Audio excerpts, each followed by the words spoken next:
known journalist for such varied and well-known publications like Reader's Digest, Publishers Weekly, National Wildlife, Christian Century, the Reformed Journal, and Christianity Today's magazine, which he still serves as editor-at-large. The world-renowned American Christian author Philip Yancy has sold numerous copies of his books, not just only to individuals of the Christian faith, but to people worldwide.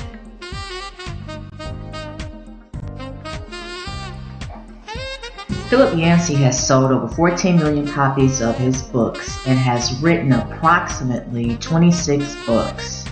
His miraculous literary repertoire includes Where is God When It Hurts?, Fearfully and Wonderfully Made, Discovering God, I Was Just Wondering, In His Image, the Chinese edition, Disappointment with God, Pain, the Gift Nobody Wants, Finding God in Unexpected Places, Church, Why Bother, The Gift of Pain, What's So Amazing About Grace, Gracia Divina versus Condinia Humana, When Life Hurts, Understanding God's Place in Your Pain, Meet the Bible, Reaching for the Invisible God, Soul Survivor, Rumors of the World, Designing Sex, Prayer, Does It Make Any Difference?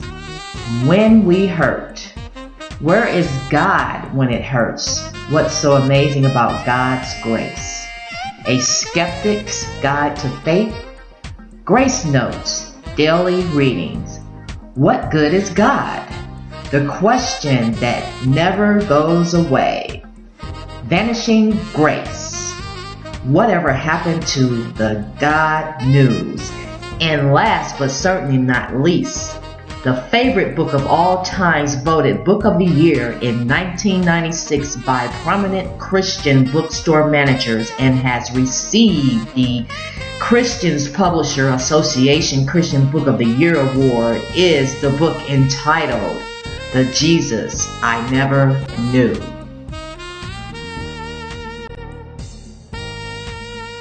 Watch this exclusive documentary on a Bible study conducted by Philip Yancy on The Jesus I Never Knew, which featured specific highlights from his book.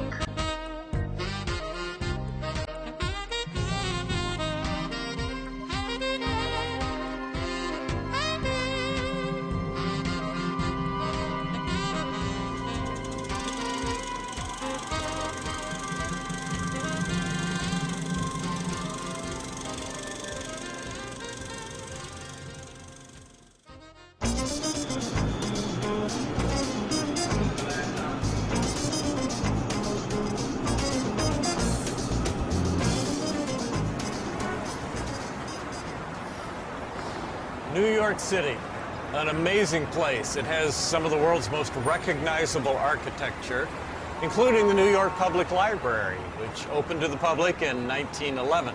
This building has been featured prominently in books, magazines, newspapers, and even some Hollywood movies like Spider-Man, The Day After Tomorrow, and the Thomas Crown Affair. This image is so familiar that when we see it, we immediately think New York City. However, things are not always as they appear. Follow me. If you come closer, you'll see that this is not the New York Public Library at all. I'm actually on a Hollywood backlot, and what you see here is just another movie prop that they constructed to resemble the real building.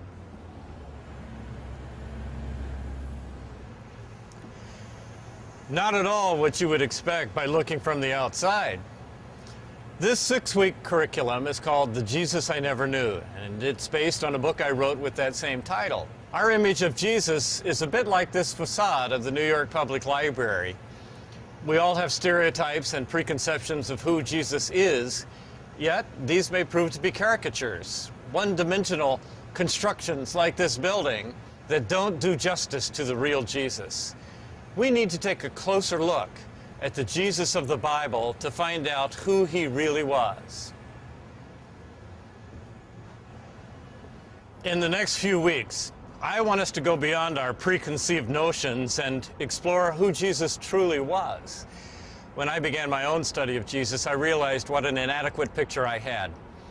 I grew up going to Sunday school, and as I look back on my childhood image of Jesus, I pictured someone like television's Mr. Rogers, you know, the nice, cuddly man in a cardigan sweater. Jesus was like Mr. Rogers, only with a beard. I imagined Jesus with children clustered around him, patting them on the head. Now be nice to your mommy and daddy, everybody's favorite uncle. Later, I realized that this could not be the whole story about Jesus. After all, no one would think of crucifying Mr. Rogers. There were other aspects of Jesus that I needed to account for, including some things that got under people's skin. I found that I'm not alone. A lot of people have an inadequate picture of Jesus. Like me, they can't quite picture him as a real person, a Jewish man walking the dusty roads of the Middle East. What did he look like? Sound like? If I was a journalist transported back to Jesus' time, what would I see? Each one of us has an image of Jesus imprinted in our minds, from childhood, from artwork that we've seen in museums, from portrayals on television and in the movies. Before we start this journey together, why don't you spend a few minutes discussing your own notion of Jesus, where you got it? If someone from another religion and culture asked you, "Tell me about this Jesus. What was he like?" how would you respond?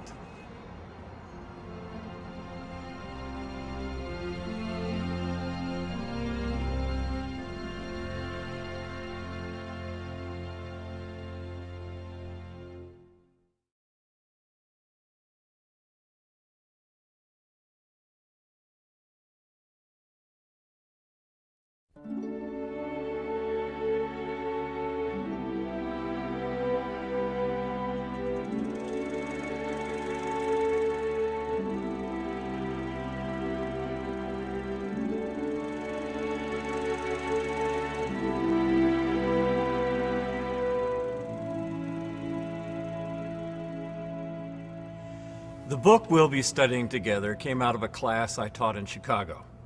We began at the beginning of the Bible in Genesis, and it took us 5 years just to make it through the Old Testament. In fact, I called our class Crawl Through the Bible because of its slow pace. By the time we got to Jesus, I was tired, the class was tired, and we all needed a boost. About that time, a friend loaned me his collection of Hollywood movies about the life of Jesus. I started to use them in my class, and then as I wrote this book, they helped me picture Jesus from different angles. Later, I heard from readers who wanted to know, how can I get those movies? Well, we've made it easy for you. We selected some of the best scenes, and we've put them on this DVD. Each week, you'll see a sampling of movies about Jesus. I guess it's only appropriate that we're shooting this curriculum in and around Orlando, Florida, which, because of its movie studios, is sometimes referred to as the Hollywood of the East. I hope the movies do for you what they did for my class. I hope they make Jesus come alive. Some of them are funny, some of them are a bit corny, and some are profound and thought-provoking. You'll probably find yourself thinking, it couldn't have been like that. Well, what was it like? That question is what I'd like us to explore together. The first movie is old. It's so old, in fact, that it's a silent movie produced before the age of talkies. Cecil B. DeMille made King of Kings in 1927. And this is how I pictured Jesus when I was a child. Tall, handsome, a white guy with long flowing hair. When I say Mr. Rogers with a beard, this is what I'm talking about. Let's take a look.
Now, I'll be frank, I don't think Cecil B. DeMille's version is very realistic.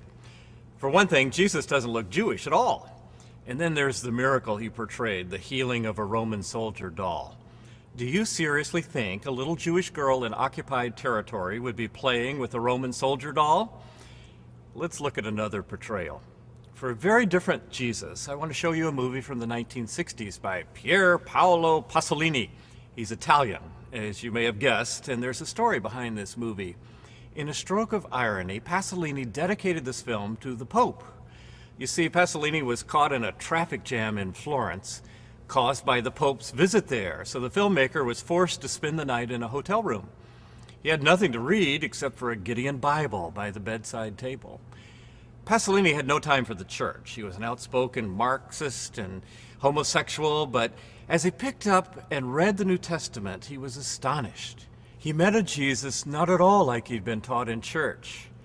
Pasolini vowed then and there to make a movie using only the words of Matthew. And he did. The Gospel according to St. Matthew. Here's the result. Non crediate che io sia venuto a portare pace sulla terra. Io non sono venuto a portare la pace, ma la spada. Perché sono venuto a dividere l'uomo dal padre suo, e la figliola dalla madre sua, e la nuora dalla suocera sua. E nemici dell'uomo saranno i suoi familiari.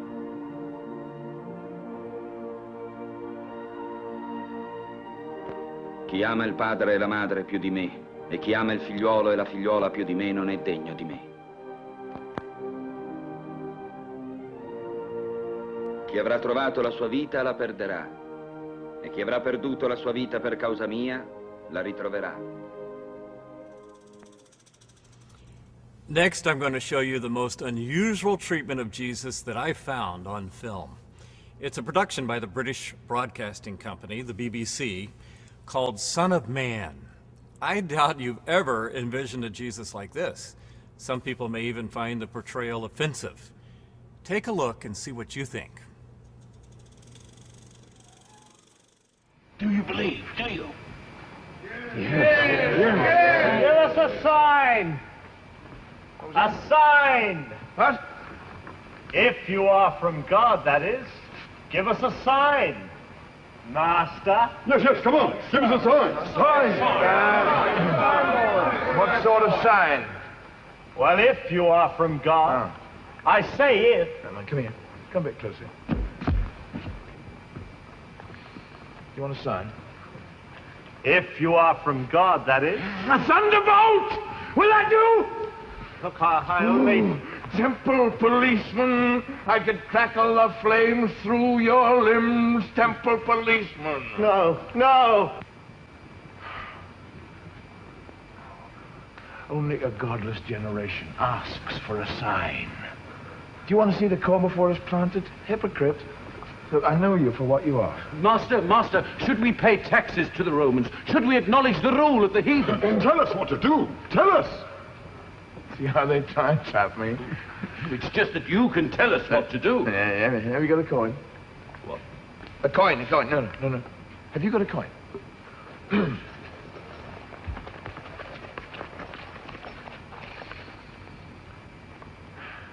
And whose head is that on the coin? Caesar's. Well, now you give to Caesar what belongs to Caesar. And you give to God what belongs to God. And shut up! Come on. Now I will tell you. I will tell you things kept secret since the world began. To get a true picture of Jesus, we have to begin where he began, as a baby. Christians believe that Jesus was unlike any baby ever born. He came to us as the Son of God, a visitor to planet Earth who gave us the very best clue into what God is like and what we should be like. When we think of God, we, by instinct, tend to think of somebody up there, a spirit.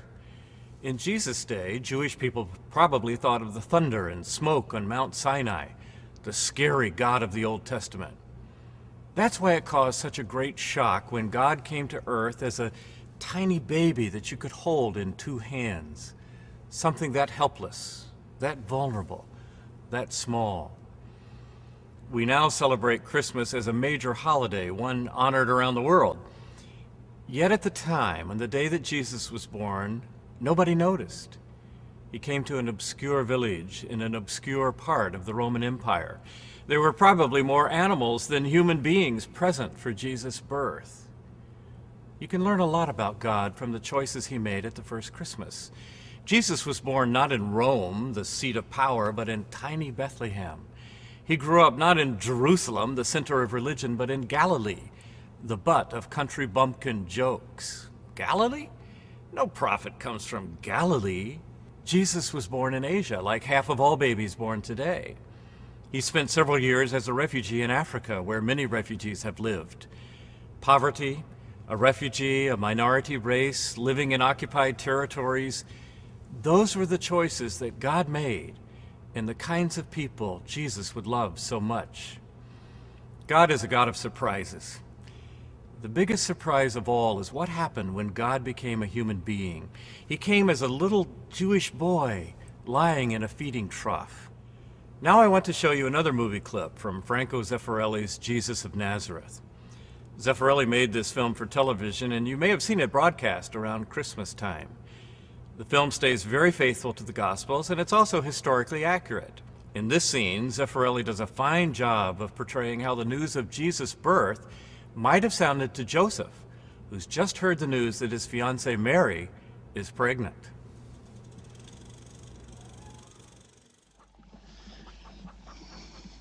It is written in the law, if in the time of betrothal a woman sins with any other man, let them both be taken beyond the gates of the town and stoned to death, that the abomination may be crushed out of the heart of Israel. Should a man marry a woman and she find no favor in his eyes, because he has found in her the stain of uncleanliness, let him write a bill of repudiation and deliver it into her hands. This law applies even if I haven't taken Mary into my house? Yes. Yes, all that is needed is for a bill to be written and delivered in the presence of two witnesses. No. If I do that, I will expose her shame. I can't. I can't.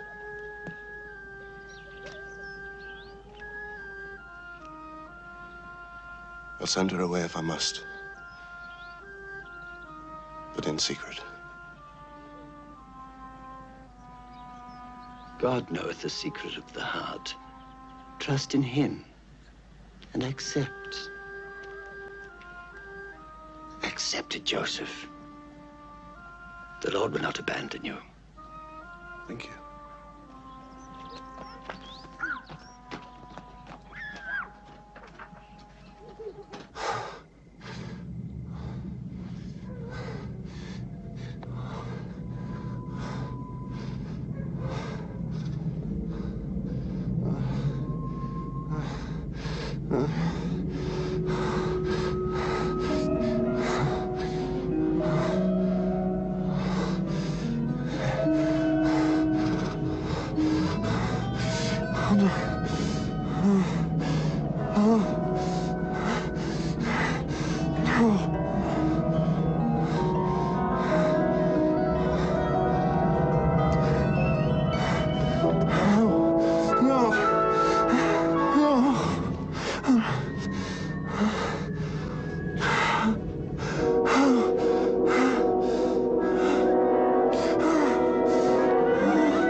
Joseph, son of David, do not be afraid to take Mary as your wife. It is by the Holy Spirit that she has conceived. She will bear a son, and you shall give him the name Jesus, the Savior.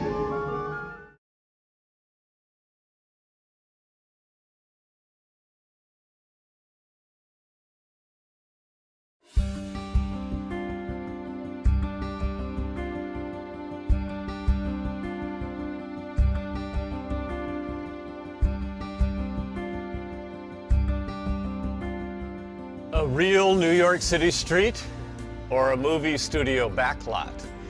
To a casual observer, there's no perceptible difference. Only after a closer look can we begin to see the difference between a facade like this one and the three-dimensional reality that is New York. In fact, for us, it's often easier to believe in the two-dimensional Hollywood portrayal. It simplifies things, makes them comfortable and safer. It presents what we expect. Well, I call Jesus the unexpected Messiah. Even though scholars had been anticipating his birth for centuries, almost nobody recognized him when he finally showed up. The three-dimensional reality of Jesus blew away all the two-dimensional expectations of what a Messiah should look like. Jesus cut across categories of politics and race and social class. When people thought that they had trapped him with a difficult question, he sprang the trap right back on them. What was true then is just as true today. You can't put Jesus in a box. I hope over the next few weeks that you let this unexpected Messiah work on you. If you let him, Jesus will transform your understanding of God and even transform your life.